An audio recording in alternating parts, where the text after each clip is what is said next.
Justin coba mengkritik, tapi itu kan hak kita mengkritik. Iya, saya selalu bilang pada saat siapapun pemainnya, pada saat pakai gunakan logo Garuda, rakyat Indonesia berhak untuk mengkritik. Ya, itu waktu Piala Dunia. Piala Dunia kemarin diungkit itu lagi, dibully Ya. lagi. Ada yang salah di sini. Ya. Kalau emang enggak, lo jangan ambil profesi itu. Iya. Sepakat striker. Ya. Kemarin kan sempat katanya perlu tambahan pemain, muncullah nama oleh Romeni. Kalau seandainya nggak ada pilihan, ya bisa masuk. Tapi kalau ditanya kalau gue pelatih, apakah dia layak main di timnas utama? Jawabannya tidak. Belum. Oke, assalamualaikum warahmatullahi wabarakatuh. Selamat datang dan selamat berjumpa kembali bersama saya, tentunya masih seputar timnas Indonesia. Dan pada kesempatan kali ini ya, sahabat-sahabat Garuda dimanapun kalian berada, kalau kita bicara sepak bola, tentunya selalu menjadi jiwa dan raga dari para supporter timnas Indonesia dan juga dari banyaknya rakyat yang ada di Indonesia. 280 juta ya. Jadi siapapun dari pemain, khususnya untuk pemain timnas Indonesia di sini akan menjadi milik dari warga ataupun rakyat dari Indonesia itu sendiri. Jadi 2.800.000 itu siapapun yang akan membela Garuda, jadi lambang di dada itu akan menjadi pacuan dari para supporter. Jadi tidak salah juga mereka memberikan kritikan kepada kalian sebagai bentuk mental bagaimana sebuah pengujiannya. Karena kalau kita bicara sepak bola juga di atas lapangan itu bukan hanya tim Asia saja. Lebih pantasnya kalau kemarin di Piala Dunia level U20, maka timnas Indonesia di situ akan menjadi tumpuan bagi para lawan. Dan di sini juga ada sebuah pernyataan dari Coach Justin yang dikulik ya. Dalam ceritanya bahwa di sana ada yang namanya Coach Jackson Tiago di sana ya.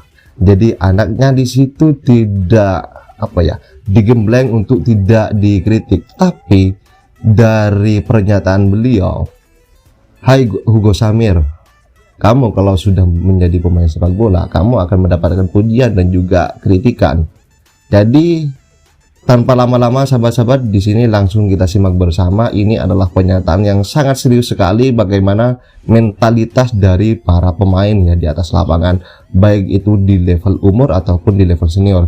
Dan juga dari pernyataan Coach Justin di sini sahabat-sahabat Garuda, ini bukan hanya untuk mewawancarai tentang mentalitas, tetapi bagaimana persiapan dari Coach Sintayong di putaran ketiga kualifikasi Piala Dunia 2026 menghadapi Arab Saudi yang menjadi pertandingan pertama di putaran ketiga nanti. So, mari kita simak bersama tanpa lama-lama. Dan jangan lupa tanggapan kalian ditulis di kolom komentar. Itu Yang instan. yang instan. Iya. Kopi instan aja susah. Kopi yang susah. Terus. Saya menarik. Tadi artinya kalau kita lihat Hernando mengatakan dia nggak merasa tersaingi, tapi Iya. banyak nilai kan itu statement-statement yang positif. Ya. Marcelino gitu. Ya. Tapi memang ya ini juga sayang juga. Kayak kemarin saya coba lihat, saya nggak tahu di mana. Mungkin Coach Justin coba mengkritik, tapi itu kan hak kita mengkritik. Iya. Siapapun. Betul. Karena kan mereka sudah menjadi pemain nasional. Betul. Jadi- Saya selalu bilang pada saat siapapun pemainnya, pada saat pakai gunakan logo Garuda, itu udah milik 285 juta rakyat Indonesia. Jadi kita semua 280 juta orang ini berhak untuk mengkritik. Saya malah katakan, begitu Anda memilih profesi pemain, Ya. Anda udah siap untuk, Untuk dikritik. dipuji dan dikritik. Dipuji dan dikritik. Nah jadi kayak kemarin kan ada sempat coach nggak tahu kritik Arkan Ya, itu Apa? waktu Piala Dunia. Piala Dunia, tapi kan begitu kemarin diungkit itu lagi. dibully Ya. lagi, kan ini Coach Justin, gue waktu itu mengatakan nggak ada yang salah di sini. Ya. Kalau emang enggak, lo jangan ambil profesi itu. Iya, betul. Karena apa? Kayak kita lah. Kita begitu jadi pilihan di posisi ini juga siap untuk diterima. Untuk dikritik juga. Iya, kan? Betul. Cuma saya nggak siap kalau nggak salah disalahin. Iya, betul. Dan bahkan gue lebih setuju dengan statement yang Jackson Tiago, pelatih. Anaknya kan si Hugo Samir, kalau nggak salah namanya, kan pemain juga. Dia udah kasih masukan ke anaknya. Kamu harus siap dibully pada saat kamu main bagus, cetak gol, dipuji. main jelek dibully, dan satu-satunya solusi adalah bekerja keras, latihan, dan buktikan di lapangan. Semua pemain di dunia begitu. Pemain yang top ya, contoh kayak yang gue suka bully Mudryk kan, sampai gue diblok di IG. Oh ya? Ya, dia itu kan pemain harganya 80-90 juta. Ya, you have to perform dengan harga segitu. If you don't perform, lu akan dihajar dari segala penjuru dunia. Karena lu main di Chelsea, lu dapat exposure tiap minggu. Nah, itu wajar. Nah, lu main sekarang di timnas, ya lu harus siap. Siapapun lu orangnya. Kalau enggak, jangan pakai jersey timnas. Ya, artinya tadi dengan Coach Justin mengatakan secara fondasi solid di dalam. Solid di dalam. Ini kan ya. modal kuat. Ya. Artinya kelas kita untuk menuju kelas Asia paling tidak sudah benar. Ya. Tinggal sekarang kita naik satu tingkat ke Dunia. Ya, itu tidak mudah. Tidak karena mudah. Selama ini juga kita masih mimpi lah. Ya, ya. Ya, artinya kan ini sekarang kesempatan itu terjadi di ronde ketiga ini. Ya. Walaupun dalam grup yang tidak mudah. Paling berat. Gue bilang dari 3 grup ini, grup C paling berat. Ya, tapi kalau kita bisa menyelesaikan grup itu dengan seperti harapan kita, Rank 4. artinya masuk ke rank 4 itu jauh lebih mudah. Iya. Ya kan? Iya. Coach, saya ingin kepingin tahu nih. Iya. Kita kan berada di grup, ada Jepang, ada Saudi Arabia, Australia. ada Australia. Ini kan semua langganan tim dunia. Ya, betul. Baru kita mungkin ya ada Bahrain, ada Cina. Iya. Ya. Nggak mudah juga. Nggak mudah juga. Nggak mudah. Iya. Iya kan? Ya. Kemarin aja kita kalau level lawan Vietnam, lawan Thailand aja masih Ya. 50-50. Ya. Ya, artinya kan sekarang kita mewakili ASEAN. Ya. Nah, Coach, saya kepingin tahu, Chan kita di grup ini bagaimana? Itu kalau kita bicara Piala Dunia sebelumnya, di mana 5 tim yang lolos, Ya. 0 chance. Oke, Tapi gue juga baru tahu bahwa di Amerika ternyata ditambah 8,5. 8,5, 8+1 lah. Ya. Artinya masih minimal di atas kertas masih ada 4 slot. Nah, chance kita naik ke untuk gue 30%. Oke. Masih ada yang bully gue. Oh ya? Pertanyaan gue simple. Oke. Coba sebut satu negara yang pernah lolos ke Piala Dunia ranknya di atas 100. Cuman sekali lagi ini sepak bola. Ini bukan matematika. Ya. Dimana kalau kita bisa memanfaatkan terutama di laga kandang, curi poin lawan tim-tim besar, Jepang, Australia, Saudi, di kandang bisa curi poin, nggak usah menang lah, seri aja. 3 kali seri 3 poin. Away juga bisa curi poin, tapi lawan Cina, Bahrain kita sikat di sini. Rank 4 itu masih sangat realistis. Maka dari itu untuk gue ya 30%. Pada saat kita seandainya masuk rank 4, kita lolos ke grup berikutnya, tergantung drawing lagi. Terjadi 3 grup kan. Ya kalau ada peluang kita jadi nomor 2, masih ada peluang lagi. Nah ini yang harus kita harapkan bahwa udah forget it di grup rank 1-2 itu lupakan. Ya. 3-4 udah bagus, dan kalau 3-4 pun masuk satu grup, lupakan juga rank 1 yang 2-2 lolos. Fokus ke rank 2. Sama kayak Olimpiade lah. Jalan kita itu jauh, tapi kita sampai 4 besar. Ya. Walaupun ujung masih 3 kali menang ujung. Last minute-nya lah. Ya, nggak lolos, but that's okay. Ini perjuangan karena kita harus sadar kita startnya dari mana.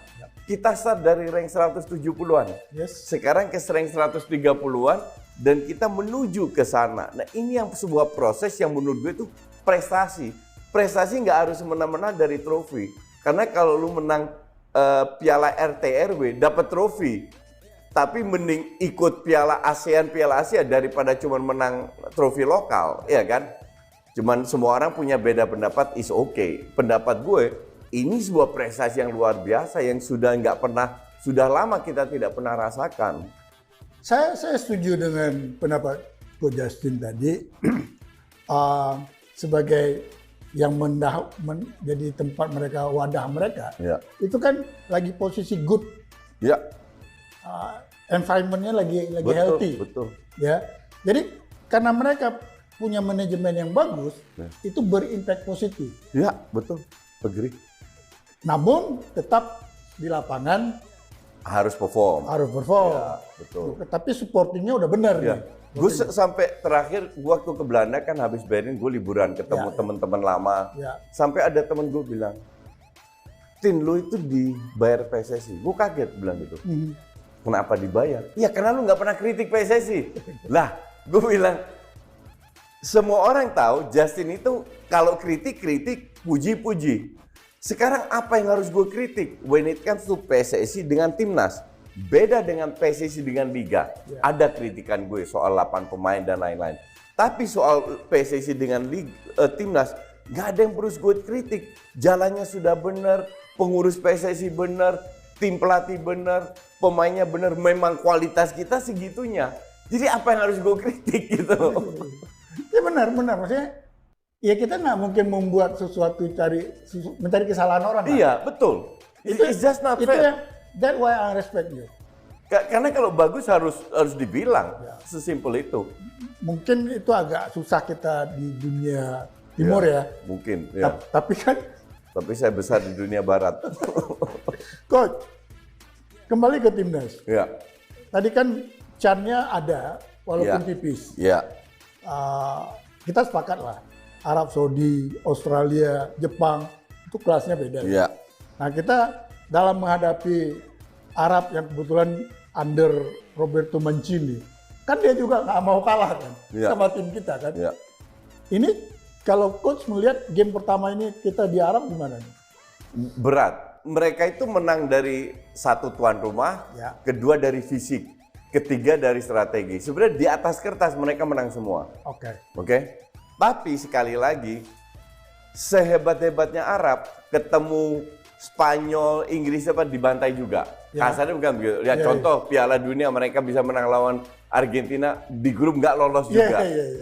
Jadi mereka tetap punya celah. Nah ini harus pinter-pinternya tim SC menganalisa lagi celahnya di mana. Apakah itu di sayap, apakah di wingback, apakah di tengah.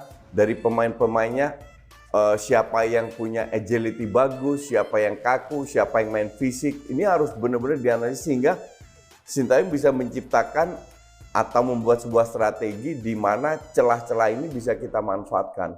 Peluang itu pasti dapat, cuman efektif nggak? Nah ini yang menjadi tanda tanya untuk gue. Karena untuk gue, titik lemah dari timnas kita itu di striker. Kita susah cetak gol.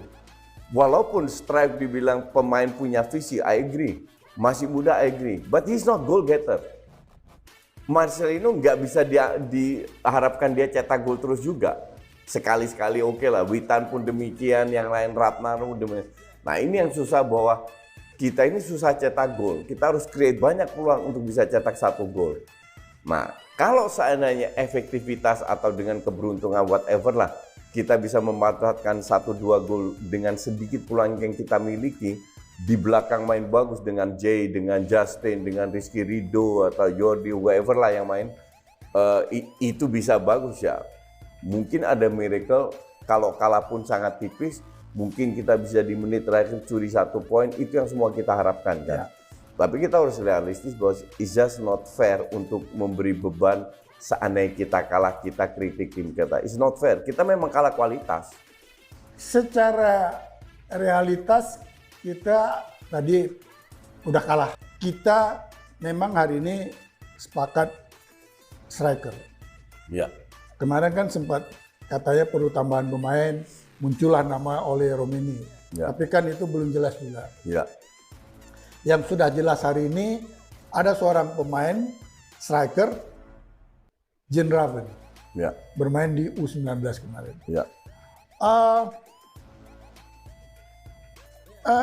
Not bad. Ya, untuk baru gabung dengan dia nggak ada supporting dia semua pemain yang nggak pernah dia tahu gitu. Tapi dia bisa lah mencetak gol gitu. Kalau menurut coach, ada kemungkinan nggak dia diambil atau kalau dia diambil, apakah ini? Ini kan kembali lagi ke pilihan. Betul. Kalau seandainya nggak ada pilihan, ya bisa masuk. Tapi kalau ditanya, kalau gue pelatih, apakah dia layak main di timnas utama? Jawabannya tidak. Belum atau tidak? Belum. Belum. Karena ini anak masih rough. Masih diamond yang masih belum dipoles lah. Belum dipoles yang benar. Kelihatan dan fisiknya itu masih ringkih banget. Dan ketemu Saudi kayak gini udah selesai, ditelan. Kasihan dia juga, dia butuh waktu untuk berproses. Dia mending main di AFC U20 nanti. Nah, pelan-pelan baru dia bisa dimasukin. Atau 2-3 dulu ya. Atau 2-3 dulu. Tapi kembali lagi, kalau kita nggak punya stok yang dipercaya sama Sintayong, bisa aja sebagai subs. Oh, oke. Seandainya kita ketinggalan 1-0, kan masih ada harapan tuh. Kayak dilakukan pada Justin sama Rafael. Ya, kalau saya tinggal 1-0 bisa dia masukin. Tinggal sisa 10 menit, kita punya peluang sambil untuk kasih jam terbang. Ya, sambil kasih jam terbang yang dilakukan dulu Sintayong sama Bitan, Arhan. Sekarang Indra Safri sama Kakak kasih jam terbang sedikit. Dan ini mungkin bisa dilakukan. Cuman kalau ditanya apakah dia layak main, belum. Not at this moment, butuh 2 tahun lagi lah. Karena jangan dipaksa juga kan. Karena ada pressure dan lain-lain. Pelan-pelan aja, ini udah bener lah jalannya sekarang. That's why I like you. Kenapa? Artinya apa yang dikatakan itu lebih ke realita. Iya, gitu. I like you. Oke sahabat-sahabat Garuda, itu rasanya cukup ya. Tanpa basa-basi lagi, kita langsung tanggapi di kolom komentar di bawah ini dan statement dari apa yang dinyatakan oleh Coach Justin dan dalam wawancara dari Hassani Corner di sini, bahwa di sini sangat jelas dan tegas bagaimana sikap dari para pemain dan juga orang tua dan juga manajemen dalam sebuah sepak bola dari khususnya untuk tim nasional. Jadi siapapun kalian yang membela Garuda harus siap segalanya. Buktikan di lapangan dengan kerja keras kalian. Oke, bagaimana tanggapan kalian? Silahkan ditulis di kolom komentar. Dan jangan lupa like video ini dan di subscribe channel ini agar kalian tidak ketinggalan informasi penting khususnya di Timnas Indonesia yang sebentar lagi untuk level sudah di atas rata-rata Indonesia. Salam olahraga, salam sehat, salam sepak bola bersih bersama saya. Salam olahraga.